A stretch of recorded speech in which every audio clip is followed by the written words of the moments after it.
I'm Scott Stein and I'm wearing a camera. Can you see it? Yeah, it's right here. It's the Narrative Clip. It's not that hard to spot, but it's one of a growing wave of wearable cameras that are appearing now that wearable tech seems to be vying for every part of your body.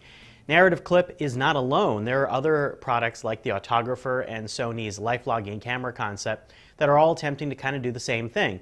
A lot of what Google Glass is also trying to do, which is to capture the moments in your life and remember them for you all throughout the day. Could be creepy, could be inspirational, depending on who you are. The idea is based on life logging, and this goes all the way back to Gordon Bell and My Life Bits and projects that attempted to take all of your memories out of all of the distilled bits of data in your life and collect them and allow you to browse through them. And what that means basically is that this is taking a picture twice every minute. That's simple. And it's an automatic process. There's a 5 megapixel camera in here. It's got an accelerometer, magnetometer, and GPS, and it keeps track of the position of the camera, keeps everything upright, and it collects all of those photos in a photo quality that's kind of like an iPhone 4, nothing high-end or fancy.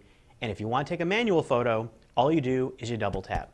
Now, if you thought Google Glass was potentially invasive, well, it's harder to see this coming. You could wear it on your hat, you could wear it on your sweater, you could wear it on your jacket. I wore it all around town, and a lot of times people didn't really even know what it was.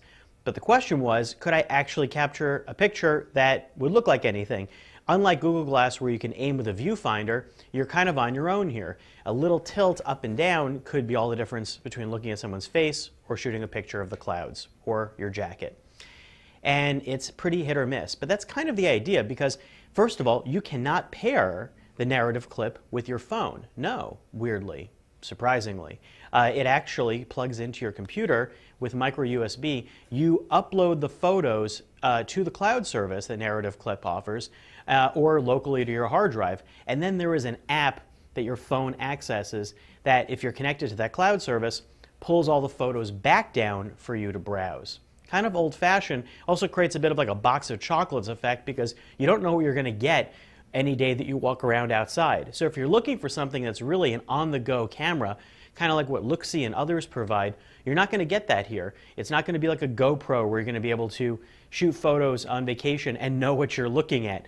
And that is the idea behind this Kickstarter-led project. This is a Swedish company, formerly known as Momoto, that created this to really be low-key, to not be something you're paying attention to and not have to micromanage all the time.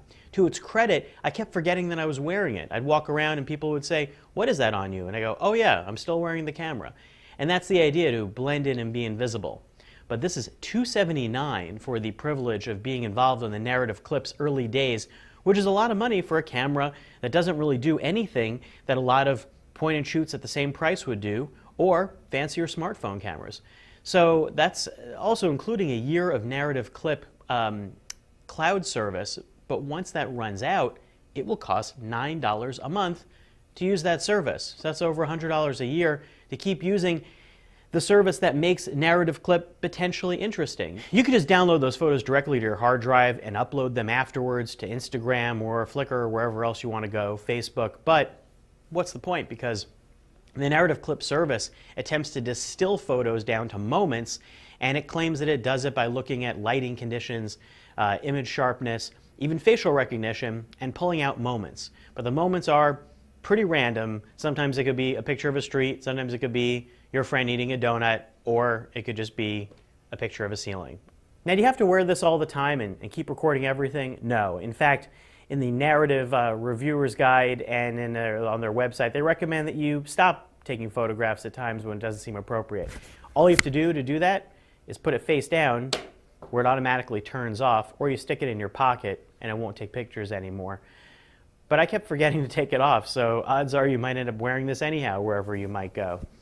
And maybe that's the idea of wearable tech, that we're going to have cameras on us all the time, watching everything we do. A panopticon.